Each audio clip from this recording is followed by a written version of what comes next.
A little while ago, I made a video about the American version of The Office. So now let's talk about the good one. I'm sorry, I don't want to be that guy. But I am. I am that guy. I love The American Office. It's one of my favorite shows. But the original BBC version is just better in every way. And that's just how I feel. And I don't care if that makes me a snob or whatever. Okay? While the two shows share many similarities, there are also crucial differences between the original Office and the American version. For instance, the British version is more careful about maintaining verisimilitude and presenting itself in a style that is reasonably consistent with a real documentary series, whereas the American version retains the stylistic conceits of a documentary, especially the device of cutting to talking head interviews with the characters, but otherwise eventually abandons the pretense that we're watching a real documentary series about real people. Until the final season, that is, when the mostly forgotten documentary angle is all of a sudden super important again. The British version is also a lot bleaker, generally speaking. It does eventually end on a hopeful note, but it doesn't strike that note until the last few minutes of the Christmas special that concludes the series. The American version, on the other hand, provides overtly sentimental happy endings for nearly all of its major characters.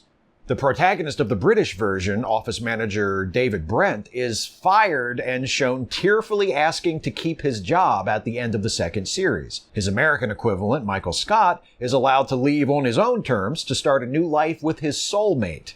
And there are other differences between the two shows that I could point out, but for the purposes of this video, I want to focus on one that I first recognized several years ago and have been fascinated by ever since. It's similar to the contrast between the pessimism of the British version and the eventual optimism of the American version, but it's not quite the same thing.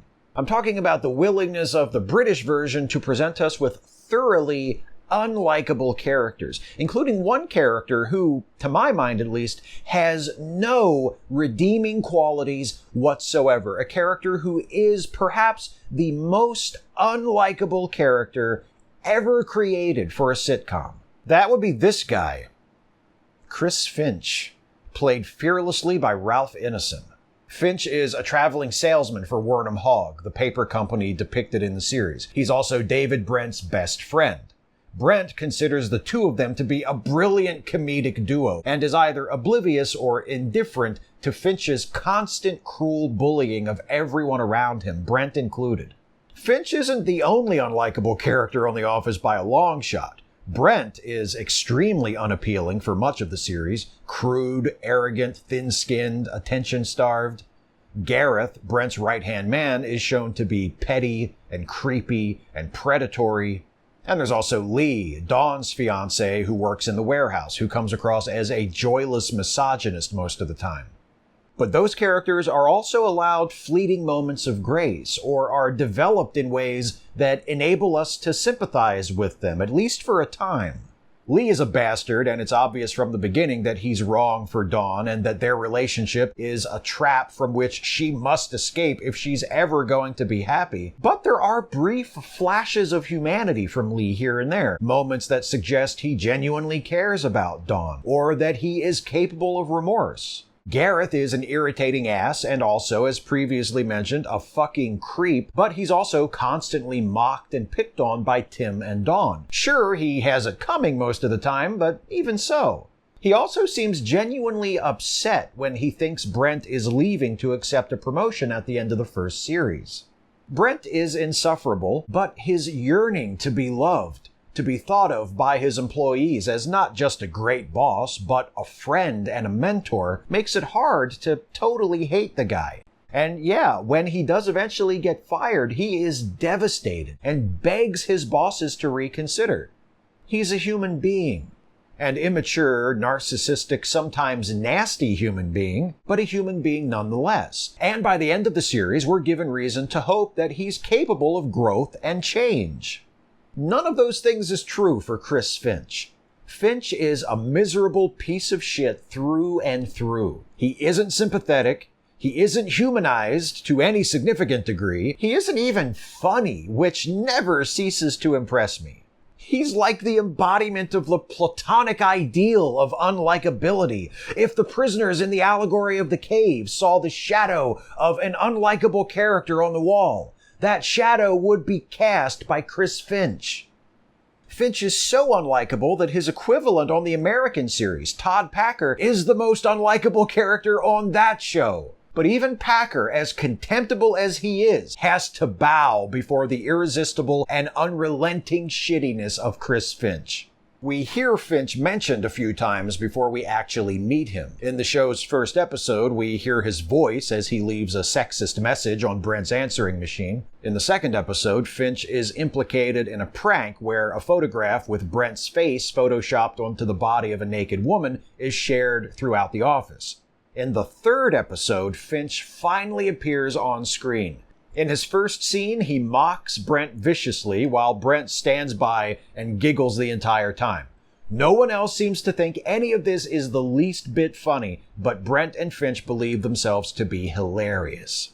Finch shows up a few more times throughout the series, but that first appearance, episode 3, series 1, is quite possibly Finch at his worst. The focus of that episode is an annual trivia contest where the employees compete against each other. We're told that the team of Brent and Finch have won the trivia contest the last 6 years in a row. But this year the office has a temp worker, Ricky, who once appeared on the TV quiz show Blockbusters. Finch feels threatened by Ricky and tries to bully him, but Ricky no-sells it and goes on to team up with Tim to win the trivia contest, breaking Brent and Finch's winning streak.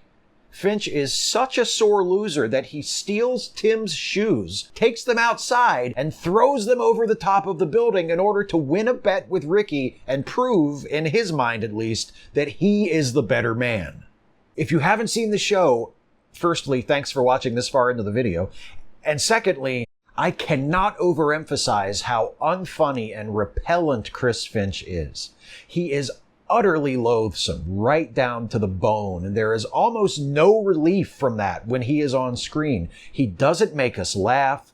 He never really gets a comeuppance. He has no character arc. He never changes or grows or experiences a moment of self-awareness. I can't think of another character like him, at least not in a comedy show.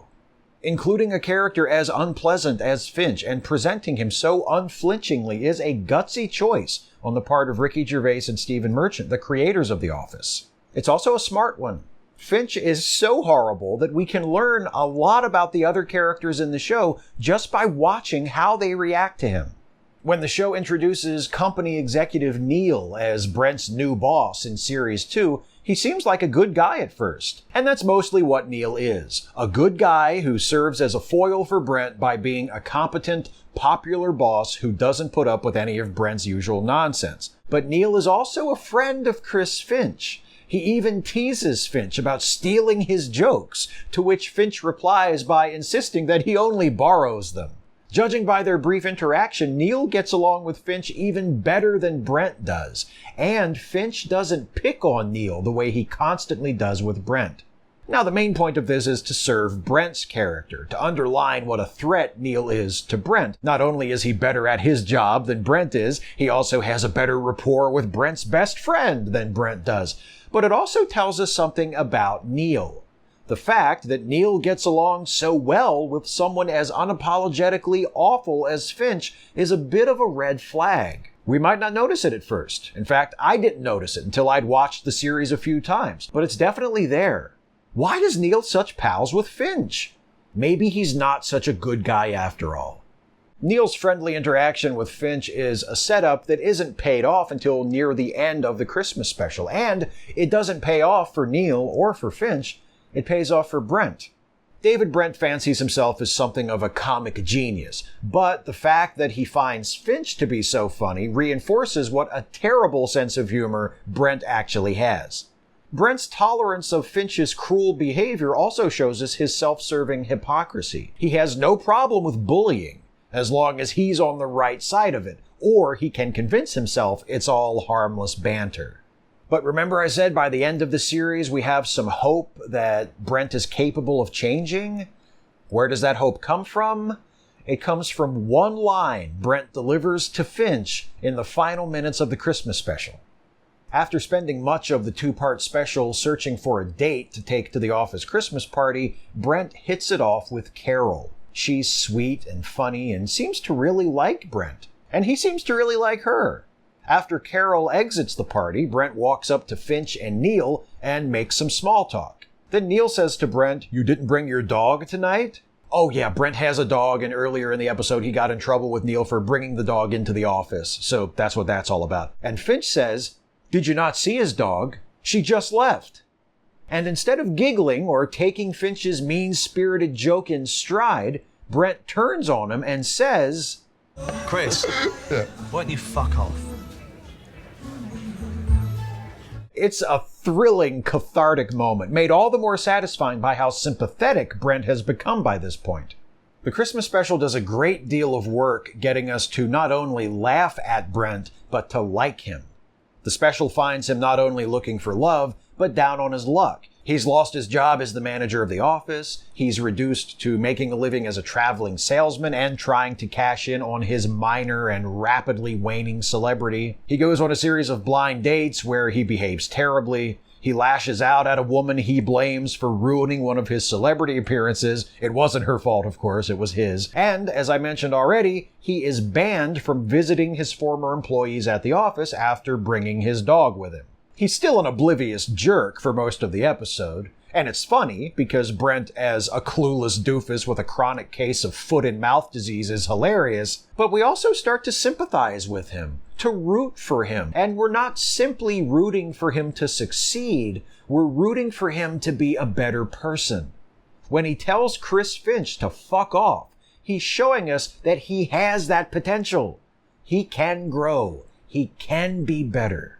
That moment works so well not just because we're on Brent's side, but because Finch is so thoroughly vile.